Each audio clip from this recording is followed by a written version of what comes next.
Standby, kamera ready, sound ready, 3, 2, 1, action.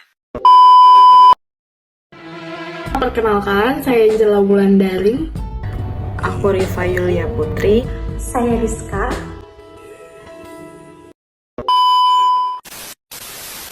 Halo semuanya, selamat datang di video presentasi mata kuliah Pendidikan Karakter. Pada kesempatan kali ini, kami bertiga akan membahas salah satu isu yang sangat dekat dengan kehidupan berbangsa, yaitu korupsi, dan bagaimana nilai-nilai integritas dapat menjadi fondasi untuk mencegahnya. Nah, kita langsung saja ke penjelasannya. Kita mulai dari dasar dulu, yaitu apa sih korupsi itu dan kenapa integritas itu sangat penting.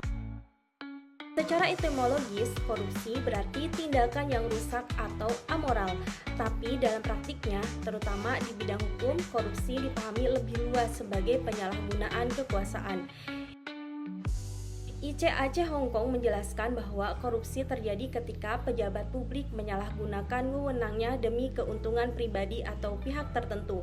Di sisi lain, integritas adalah keselarasan antara apa yang kita ucapkan dan apa yang kita lakukan. Jadi, orang yang berintegritas itu konsisten, punya prinsip, dan tidak mudah tergoda. Inilah yang sebenarnya menjadi benteng untuk mencegah seseorang terlibat dalam perilaku koruptif. Kita melihat 9 nilai integritas yang harus diterapkan sehari-hari. Pertama, jujur, karena tanpa kejujuran semua hal mudah tergelincir ke manipulasi. Yang kedua, mandiri, artinya tidak bergantung secara tidak sehat pada orang lain, supaya keputusan tetap objektif. Yang ketiga, tanggung jawab, yaitu berani menanggung akibat dari pilihan kita. Kemudian, berani, bukan nekat, tapi tegas melawan penyimpangan meskipun beresiko. Selanjutnya ada sederhana, hidup apa adanya karena gaya hidup mewah sering menjadi pintu awal korupsi. Selanjutnya ada peduli, menyadari bahwa tindakan kita bisa merugikan banyak orang. Selanjutnya ada disiplin yang menunjukkan komitmen terhadap aturan. Selanjutnya ada adil, tidak memihak dan menolak nepotisme. Dan yang terakhir, kerja keras, karena orang yang terbiasa bekerja keras tidak tergoda memilih jalan pintas yang tidak jujur. Kita membahas penyebab korupsi dari dua sisi. Dari faktor internal, korupsi muncul karena gaya hidup yang terlalu materialistik. Anggapan bahwa kekayaan adalah ukuran utama keberhasilan serta lemahnya integritas pribadi. Selain itu, moral hazard terjadi ketika seseorang gagal menerapkan nilai moral dalam kehidupan sehari-hari, sehingga mudah tergoda mencari keuntungan tambahan secara tidak sah. Sementara itu, faktor eksternalnya berkaitan dengan kondisi di luar diri individu, seperti situasi politik dan sosial yang tidak stabil, lemahnya hukum dan penegakan aturan, serta sistem organisasi dan ekonomi yang membuka celah untuk penyalahgunaan kekuasaan. Kedua faktor ini saling berkaitan dan bisa memperkuat satu sama lain. Nah, kita ambil contoh kasus dari analisis kasus studi CBL. Tindakan yang dilakukan oleh oknum aparat kelurahan terindikasi kuat sebagai bentuk korupsi, yaitu pemerasan dalam jabatan, adanya permintaan uang pelicin yang didasarkan pada ancaman bahwa berkas warga akan dipersulit jika tidak dipenuhi. Ini adalah penyalahgunaan wewenang untuk memaksa warga membayar demi mendapatkan layanan publik yang seharusnya gratis. Penyuapan atau bribery, warga yang menyetujui permintaan tersebut terlibat dalam pemberian suap demi mempercepat atau melancarkan proses administrasi. Tindakan ini melanggar nilai dasar integritas. Aparat tidak jujur dan tidak adil karena layanan dipengaruhi oleh kemampuan membayar, bukan prosedur. Selain itu, mereka telah mengabaikan tanggung jawab sebagai pelayan masyarakat. UU Tipikor yang relevan adalah pasal 12 huruf E tentang pemerasan yang menjerat aparat karena memaksa meminta uang dengan menyalahgunakan wewenang. Selain itu, pasal 5 tentang suap juga berlaku, baik untuk aparat sebagai penerima maupun warga sebagai pemberi. Halo semuanya, saya akan melanjutkan pembahasan berikutnya mengenai analisis kasus ini. Setelah tadi kita memahami identifikasi masalah dan analisis perspektif hukum dan sosial yang dilanggar, kemudian kita akan masuk kepada dampak tindakan tersebut bagi masyarakat. Nah, dampak korupsi kecil ini sangat merusak bagi masyarakat penerima bantuan sosial karena ada beberapa hal. Yang pertama, dana bantuan yang seharusnya utuh diterima warga menjadi terpotong untuk biaya pelicin. Lalu yang kedua, menghancurkan kepercayaan warga terhadap pemerintah dan birokrasi sehingga menumbuhkan apatisme. Yang ketiga, menciptakan beban tambahan bagi kelompok masyarakat rentan yang seharusnya dibantu. Kemudian selanjutnya adalah penentuan sikap. Ada beberapa pelaporan dengan menghormati hak semua pihak. Yang pertama, dokumentasi bukti, gunanya untuk mengumpulkan data dan fakta yang solid.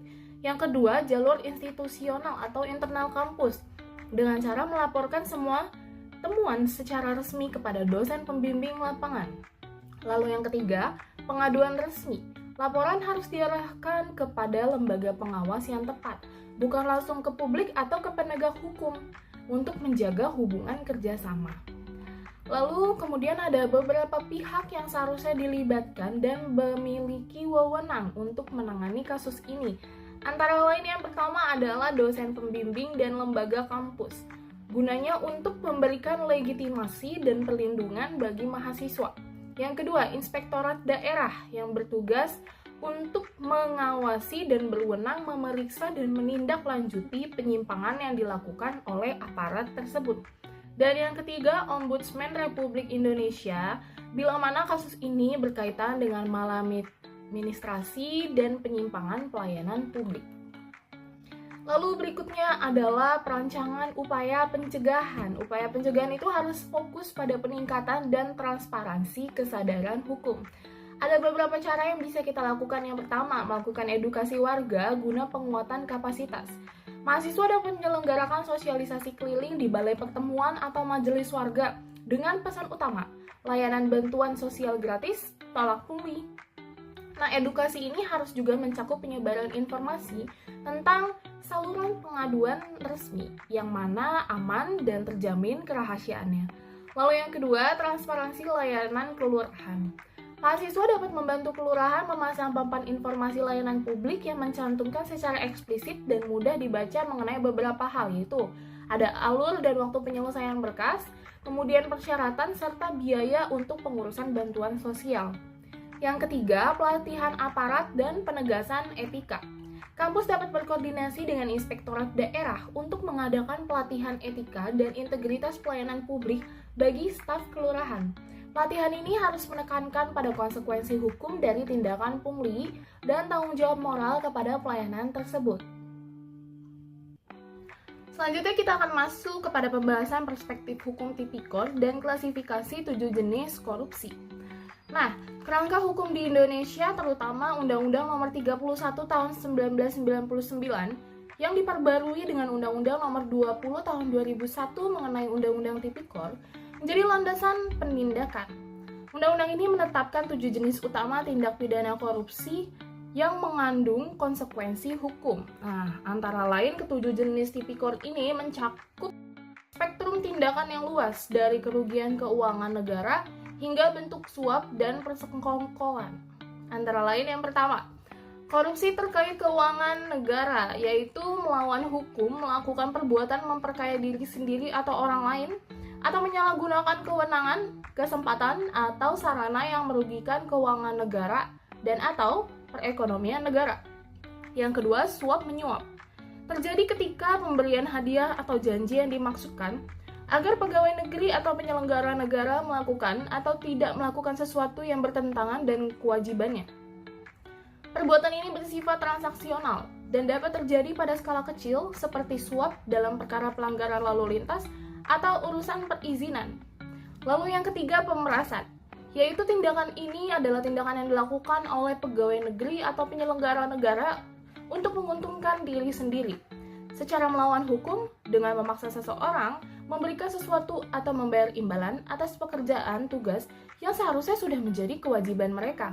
Contohnya, seorang bupati memaksa kepala sekolah menyetorkan sejumlah uang agar dana alokasi khusus pendidikan dicairkan. Lalu yang keempat, korupsi terkait gratifikasi. Gratifikasi ini didefinisikan secara luas, meliputi pemberian uang, barang, rabat atau diskon, komisi, pinjaman tanpa bunga, tiket perjalanan, atau fasilitas penginapan. Tipikor ini terjadi jika pemberian diterima oleh pegawai negeri atau penyelenggara negara dan tidak dilaporkan kepada KPK dalam waktu 30 hari sejak diterima. Kewajiban pelaporan ini adalah mekanisme pencegahan sistemik untuk mengatasi budaya korupsi yang menormalisasi hadiah bagi pejabat, yang dapat berkembang menjadi suap besar. Lalu yang kelima, penggelapan dalam jabatan. Tindakan pejabat yang memanfaatkan kekuasaan untuk menggelapkan laporan keuangan, menghilangkan barang bukti atau membiarkan pihak lain menghancurkan bukti demi menguntungkan diri sendiri dan merugikan negara. Yang keenam adalah perbuatan curang.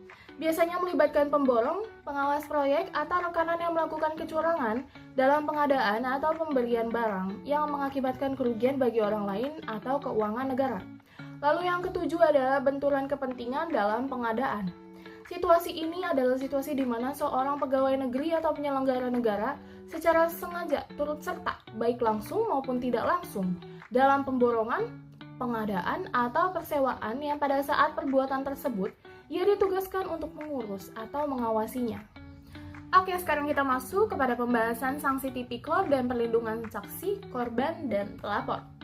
Keberhasilan penindakan tipikor, terutama pada skala besar, sangat bergantung pada kemauan individu untuk melaporkan atau menjadi saksi. Oleh karena itu, jaminan perlindungan hukum adalah komponen krusial dalam arsitektur hukum anti korupsi.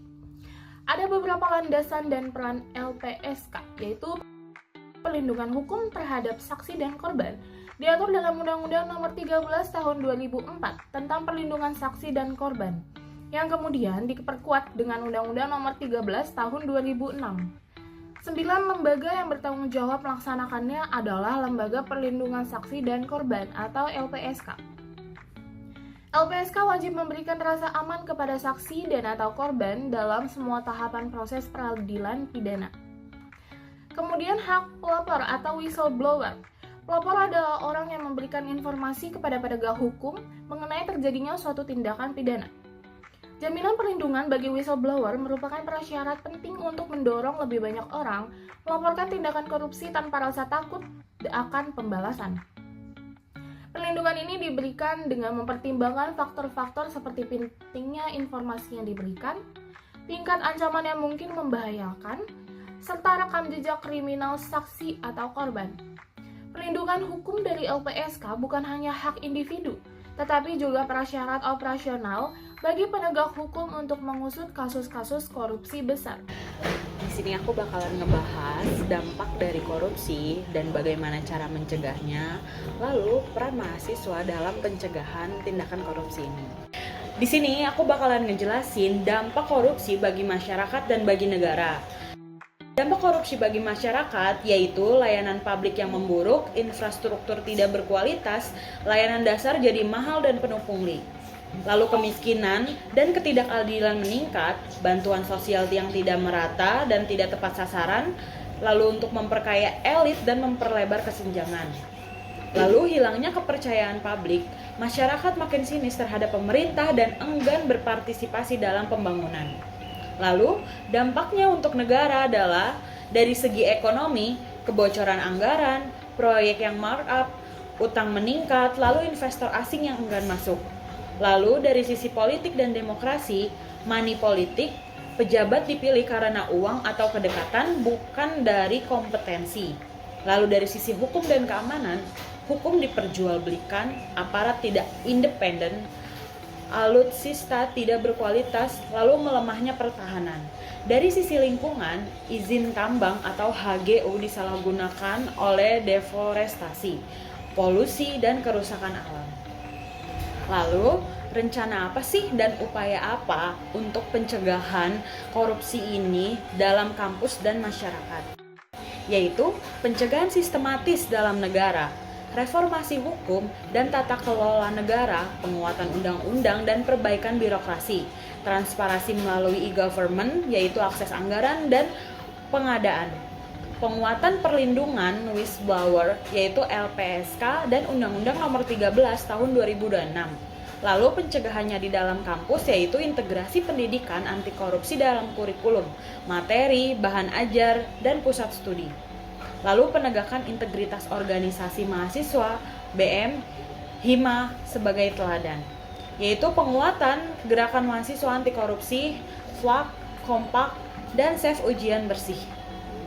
Mahasiswa mempunyai peran yang sangat penting dalam pelayanan publik anti korupsi, yaitu mahasiswa sebagai agent of change yang mendorong budaya integritas di dalam keluarga, kampus, masyarakat, dan tingkat lokal maupun nasional.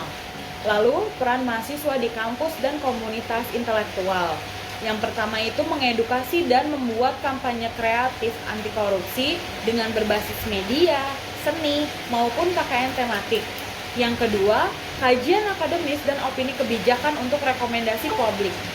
Dan peran mahasiswa dalam pengawasan pelayanan publik. Yang pertama, mengawasi waktu, biaya, dan anggaran, lalu prosedur layanan dokumen seperti KTP, SIM, maupun KK untuk mencegah adanya pungli atau pungutan liar. Yang kedua, memantau fasilitas publik agar sesuai prosedur. Lalu yang ketiga, advokasi layanan bagi masyarakat miskin. Dan yang terakhir, yaitu memantau transparansi anggaran daerah atau seperti audit sosial. Korupsi sangat amat merugikan masyarakat dan negara. Di sini saya mempunyai beberapa kesimpulan, yaitu korupsi bersifat struktural, dipengaruhi kegagalan moral dan lemahnya sistem politik uang, celah hukum, dan birokrasi yang buruk. Lalu penindakan saja tidak cukup, harus ada pencegahan sistematik dan pembangunan budaya. Dampak korupsi membuat ekonomi melambat, investasi yang menurun, utang yang naik, dan ketimpangan yang melebar. Mahasiswa berperan strategi sebagai agent of change melalui edukasi dan pengawasan publik. Dan saya juga memiliki beberapa saran, yaitu wajibkan transparansi digital, yaitu e-government di seluruh birokrasi. Lalu perkuat pelindungan whistleblower dan saksi melalui LPSK. Dan yang terakhir, lembagakan pengawasan sosial mahasiswa K ataupun KKN sebagai audit publik lokal.